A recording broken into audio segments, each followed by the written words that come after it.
আসসালামু আলাইকুম বন্ধুরা, আশা করি আপনারা সবাই ভালো আছেন। নতুন আরেকটা ভিডিওতে আপনাদের সবাইকে স্বাগত জানাচ্ছি।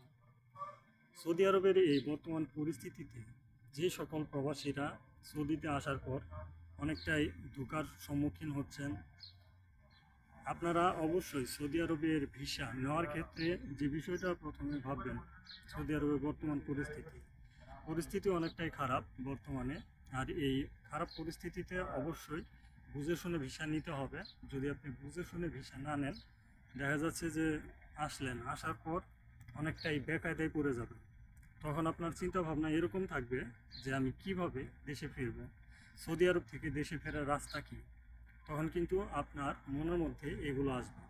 তাই আপনারা অবশ্যই সতর্কতা অবলম্বন করবেন এবং সৌদি আরবে আসার ক্ষেত্রে এই দিক নির্দেশনাগুলো জেনে বুঝে আসার চেষ্টা করবেন। শুধু যে আসবেন আর আসলেই যে আপনি ইনকাম করতে পারবেন এমন কিন্তু না।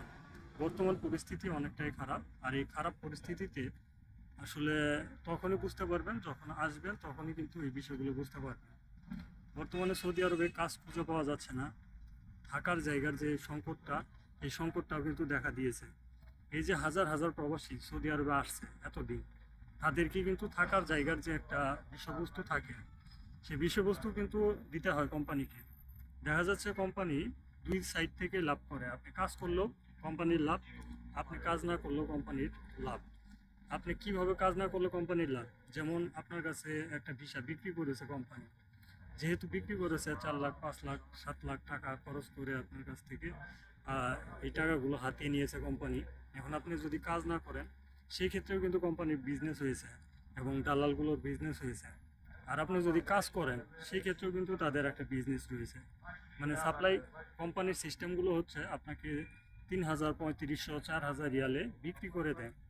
যখন এই বিক্রি করে দেওয়ার পর আপনি ওই প্রতিষ্ঠানে কাজ করেন, মাস শেষে আপনার কফিলের কাছে কিংবা আপনার দালালের কাছে টাকা চলে যায়। যখন ওই টাকাগুলো চলে যায়, সে সেখান থেকে আপনাকে চাইলে বেতন দেয়, চাইলে বেতন দেয় না। আর বেতন যদিও দেয়, আপনাকে দিবে 1,000 কিংবা 1200, এর চাইতে বেশি কিন্তু বেতন দেয় না। সৌদি আরবে মূলত এই বিষয়বস্তুগুলো বেশি চলতেছে। আপনারা যারাই আসবেন সাবধানে আসার চেষ্টা করবেন, নিজে বুঝে শুনে আসার চেষ্টা করবেন, নয়তো অনেকটাই ধোঁকার সম্মুখীন হয়ে যাবেন, অনেকটাই বিপদে পড়ে যাবেন। আশা করি যে তথ্যগুলো দিলাম আপনারা বুঝতে পারছেন। ভিডিওটি অবশ্যই শেয়ার করে দিবেন।